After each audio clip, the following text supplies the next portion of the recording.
How are we doing today? Nice to see you. Today, we're here to talk about my favorite lens by Olympus, 12 to 200.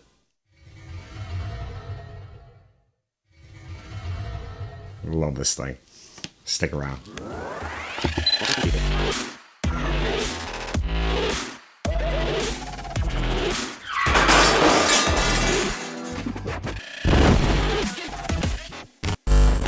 All right, so I started my Olympus journey with the 14 to 150, which is approximately a 28 to 300 equivalent, full frame equivalent lens.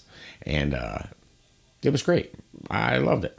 I received my camera, and 2 days later I left for my vacation, and that's the lens I used. I only had the one lens, and went on vacation for 2 weeks, and all images from that vacation were taken on the 14 to 150.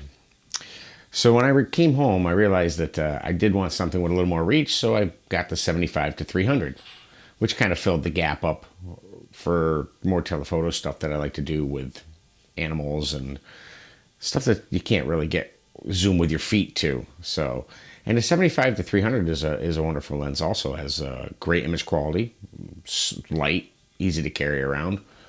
I had no problems with it, but there was still the thing of wanting to have the ultimate, small package, just everything in one. I can carry this around and get 95% of the shots I want to get when I'm out walking around. So I said, you know what, let me do a little research. So I did a little research on the 12 to 200, and I really couldn't find a lot on it. I found some decent videos. I think it was Reds 35 had a good video on it. But really, there wasn't a ton out there about it. Most people are talking about the 12 to 100 with f4, which is a great lens. You got your wider aperture and pretty good zoom range. You're looking at 24 to 200 equivalent. But I really wanted more reach, so I went with it. I got the 12 to 200. I found a decent price for it online, and I got it. And it's a hardy lens. It's made of plastic.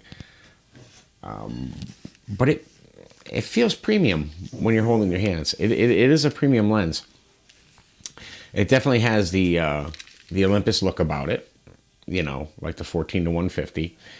It's weather sealed, which is nice. So if you have a weather sealed camera, you're not going to have to worry about dust or drippage getting into your body without having a weather sealed lens. It's the dual purpose lens for video and for photography. Comes with the hood, which is nice.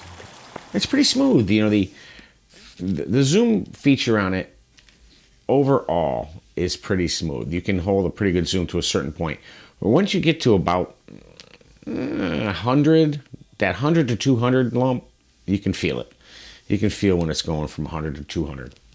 But that being said, it is a great lens. I mean, I've had no problems with it. It's very smooth, very fast focusing. The aperture on it, it's got your standard aperture. So you're looking at 3.5 to 6.3 on a micro four thirds. So not the brightest lens on the planet. But to be honest with you, for most of my walking around stuff is outside in full light anyway. And I can slow that shutter way down if I gotta get a low light shot. Obviously, you're not going to be shooting that way for sports or wildlife, but generally sports and wildlife, if you're outdoors, light's going to be pretty good. Indoors, you might want to go with something with a little bit wider aperture on it, just to be able to, not have your ISO cranked up through the ceiling. But I have found, if you get the ISO up there and you expose correctly, don't underexpose. In fact, if you overexpose it a little bit, and use DxO, you can really clean those shots up. DxO Pure Raw is it's an amazing program, and it really takes and brings these micro four thirds cameras right to life. If I'm just zooming around, taking pictures, that 12 to 200 stays on my camera all the time.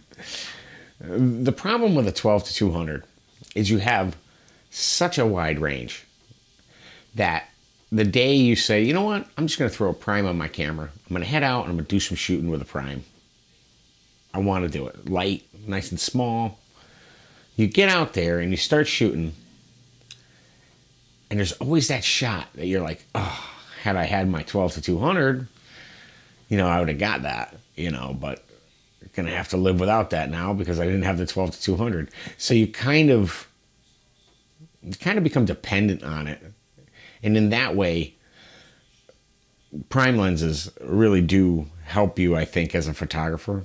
They cause you to get out of your comfort zone and walk up to things to get the framing you want, or to find a different position to get the framing you want, or to just learn to accept that you didn't get that shot because you were too wide. You weren't tight enough to get the shot. So in that aspect, I do feel like prime lenses are a photographer's friend for learning. But, I still can't get rid of that regret when I get out there and I don't get a shot because I didn't have my trusty 12 to 200. So, and the reason I didn't go with the 12 to 100 was it was only 12 to 100. I already had a 14 to 150, which was weather sealed.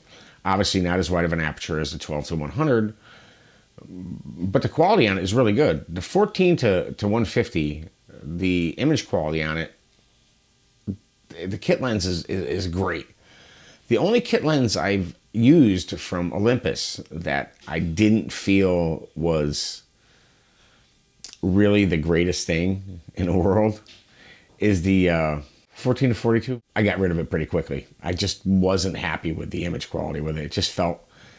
It felt cheesy. I didn't like having to open it up the way I had to. Yeah, it was, when it was on the camera, it was small. I mean, it was like throwing the 17 millimeter on there, but except for you had a much wider zoom range.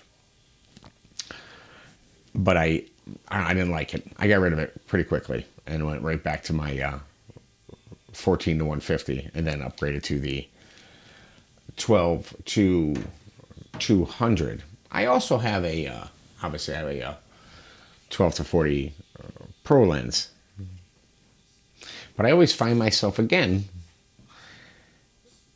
when I get to hit that zoom wall, and you will hit that zoom wall. So you're 24 to 80, and you'll be like, oh, I wish I had my 12 to 200. The lenses are small enough that you can take them all with you, but the whole point is getting out there and being light, being small, compact, being able to roll around with very few lenses.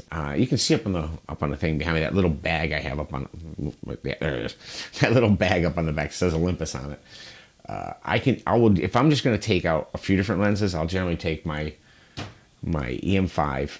I'll stick maybe the 9 to 18 on it. I'll throw the 75 to 300 in the bag, and I'll throw a prime in 25 or 45 in the bag, and take those three lenses with me and hang the bag off me instead of having my rapid strap, and I'll go that way. And that works. You're changing lenses, but you're basically covering your focal length. You got a nice prime, you got a nice 9 to 18, so it's wide, and then you've got your 75 to 300, so you're getting your telephoto. But 12 to 200, it covers most things you need. Like I say, I find myself out there with it all the time, and it just was worth every penny of investment that I've spent on it.